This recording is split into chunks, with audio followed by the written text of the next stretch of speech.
എത്ര കാലമായിട്ട് നമ്മളെ ചെക്കനെ കണ്ടിട്ട് നമ്മള് എന്താ പറയാ ഒന്നേ നമുക്ക് സർപ്രൈസ് തരാനേ. അല്ല എങ്ങോട്ട് രണ്ടാളും കൂടി? നമ്മളെ ചെക്കൻ സർപ്രൈസ് ആയിട്ട് വന്നിട്ടില്ലേ, ഓനെ കാണാൻ പോണ്ടേ? അങ്ങോട്ട് ചെല്ലേ. പണ്ടത്തെ പോലെ തന്നെ നമ്മളൊന്നും തീരെ മൈൻഡ് ആക്കണില്ല. അന്നെ ചിലപ്പോൾ മൈൻഡ് ആക്കിക്കൊള്ളുന്നില്ല, പക്ഷെ ഞങ്ങൾ തമ്മിലുള്ള ബന്ധം എനിക്കറിയാം. ഞങ്ങളൊക്കെ ഒരുമിച്ച് കളിച്ച് പഠിച്ചെന്ന് ആക്കാനാ. അതും പറഞ്ഞായിട്ട് ചെല്ലേ. ഇങ്ങോട്ട് പോവാ പൈസ. പണ്ടേ ഗൾഫ് പോയപ്പോഴേ നമ്മളോനെ എയർപോർട്ട് കൊണ്ടാക്കിനി. ഓനെങ്ങനെ നമ്മളെ മെയിൻ ചെയ്യാതൊക്കെ വെട്ടി പൊളിച്ചിട്ടുണ്ടാവണി. നമുക്കൊന്നീ കൊടുന്നാ മതിയാനു. എന്ത് കൊണ്ടുവരണേ, കിട്ടണത്തോളം നമുക്കാണ്ട് കൂട്ടാ. അതന്നെ നമ്മൾ സ്ഥിരം പരിപാടി. ബാബു ജി അങ്ങോട്ട് പറയുന്നത് സർപ്രൈസ് ആയിട്ട് വന്നല്ലേടാ കള്ള. അതെ, എനിക്ക് അർജന്റ് ആയിട്ട് ഒരു സ്ഥലം വരെ പോകണ്ടേ, പിന്നെ കാണാം. സിയാദ് പറഞ്ഞ ശരി തന്നെയാണല്ലോ. അപ്പൊ തീരെ മൈൻഡ് ഇല്ല. അപ്പൊ പൈസ കൂടിയില്ലേ, അതാ കാരം. പൈസ കൂടി ആൾക്കാർ ഇങ്ങനെ മാറണി.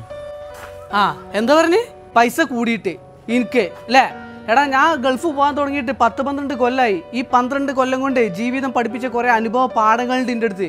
നമ്മൾ ഇവിടുന്ന് അങ്ങോട്ട് പോയത് നമുക്കിവിടെ വീട്ടുകാരെയും നാട്ടുകാരെയും കൂട്ടുകാരെയും ഒന്നും വേണ്ടഞ്ഞിട്ടല്ല, നിവൃത്തികേട് കൊണ്ടാ. ഈ വീട്ടുകാരെയും നാട്ടുകാരെയും കൂട്ടുകാരെയൊക്കെ കാണാതെ വർഷങ്ങളോളം അവിടെ പോയി കഷ്ടപ്പെടണം. നമ്മൾ വല്ലപ്പോയി ഒരു കോൾ ചെയ്യുമ്പോൾ നിങ്ങളെ കോൾ എടുക്കലുണ്ടപ്പോൾ നിങ്ങൾ എന്താ ചെയ്യല്? കോൾ ചെയ്യുമ്പോൾ ചെങ്ങായിക്ക് വേറെ പണില്ലടോ. ആരാണ്? ബാബു ഗൾഫിന്നേ. ഇത് ഫോൺ വിളിച്ചാ എടുത്തു കഴിഞ്ഞാൽ ഇങ്ങനെ വെക്കൂല, അങ്ങനെ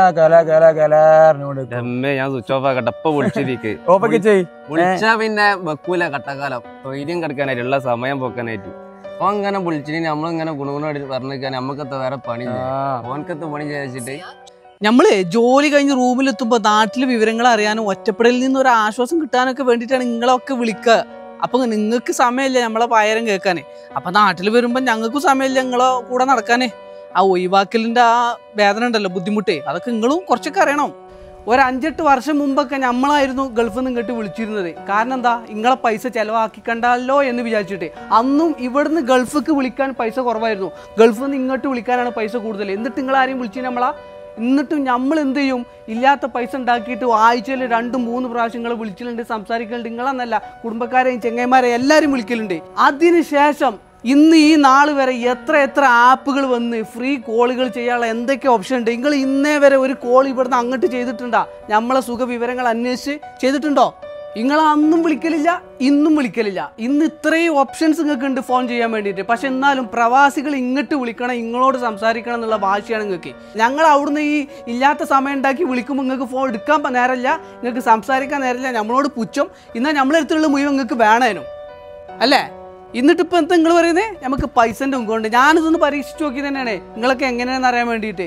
എടാ, നമ്മളൊക്കെ നാട്ടിൽ വരുമ്പം നിങ്ങളൊക്കെ നമ്മളെ മൂട്ടിലുണ്ടാവില്ലേ? എന്തിനാണ്? നിങ്ങൾക്ക് ടൂറ് പോകാൻ, അല്ലെങ്കിൽ നിങ്ങൾക്ക് കറങ്ങി നടക്കാൻ, നിങ്ങൾക്ക് സിനിമക്ക് പോകാൻ. എന്തിനാ പൈസ നമ്മൾ കൊടുക്കണം?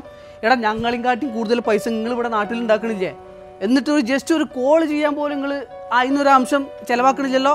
എങ്ങനെ ഒരു പ്രവാസി ആയാൽ നിങ്ങൾ നാട്ടുകാർക്ക് കുടുംബക്കാർക്ക് ഊറ്റാനുള്ള ഒരു മെഷീനാണ് എന്നുള്ളതാണ് തീരുമാനിച്ച് വെച്ചിട്ട് നിങ്ങൾ നാട്ടിൽ അല്ലേ? അതല്ലേ നിങ്ങളെ ചിന്താഗതി? നമ്മളവിടെ പോയിക്കാണ്ട് രാവില്ല പകലില്ലാതെ കഷ്ടപ്പെട്ട് ചോര നീരാക്കി ഓരോന്നും ഉണ്ടാക്കുന്നത് നിങ്ങൾക്ക് ഇങ്ങനെ ഊറ്റാൻ തരാം അല്ലേ? എന്നിട്ട് നമുക്ക് ഇഷ്ടമുള്ള പോലെ നടന്നിട്ടുണ്ടെങ്കിൽ നമുക്ക് പൈസൻ്റെ മുങ്ക്. നിങ്ങളിവിടെ നടക്കണേ എങ്ങനെ? നിങ്ങൾക്ക് നമ്മളിങ്ങാട്ടി വരുമാനം ഇപ്പോൾ ഇവിടെ ഇല്ലേ? നിങ്ങൾ ഇത്രയും കാലമായിട്ട് ഇന്നേ വരെ എൻ്റെ സുഖവിവരം അന്വേഷിച്ചിട്ട് ഒരു കോള്, ഒറ്റ കോൾ നിങ്ങൾ ചെയ്തിക്കണ ഇല്ലല്ലോ. നമുക്ക് പരാതി ഒന്നും ഇല്ലടോ, നിങ്ങൾ ചെയ്യണ്ട. നമുക്ക് പരാതി ഒന്നുമില്ല, നമുക്ക് പൈസൻ്റെ മുങ്കാണ്. ഈ 12 വർഷത്തിൻ്റെ ഇടയ്ക്ക് നിങ്ങൾ ഒരു പ്രാവശ്യം പോലും കോൾ ചെയ്തിട്ടില്ലല്ലോ. നിങ്ങൾ വാട്സപ്പിൽ മെസ്സേജ് അയക്കും. എന്തിന്? വല്ല ക്ലബിൻ്റെ പരിപാടിയോ, ചെങ്ങായിൻ്റെ പെങ്ങളെ കല്യാണത്തിന് ആർഭാടം കാണിക്കാനോ, അല്ലെങ്കിൽ ഓണത്തിൻ്റെ പരിപാടി ആഘോഷിക്കാനൊക്കെ നിങ്ങൾ മെസ്സേജ് അയക്കും, വല്ല പിരിവിന് വേണ്ടിയിട്ട് മാത്രം. അല്ലാതെ എന്തെങ്കിലും ഒരു ആവശ്യത്തിന് നിങ്ങൾ മെസ്സേജ് അയച്ചിക്കണ ഇല്ലല്ലോ. അപ്പം എന്നാലേ പൈസൻ്റെ ഉങ്കന്നെയാണ്, അങ്ങനെ കൂട്ടിക്കോ. ആയിക്കോട്ടെ.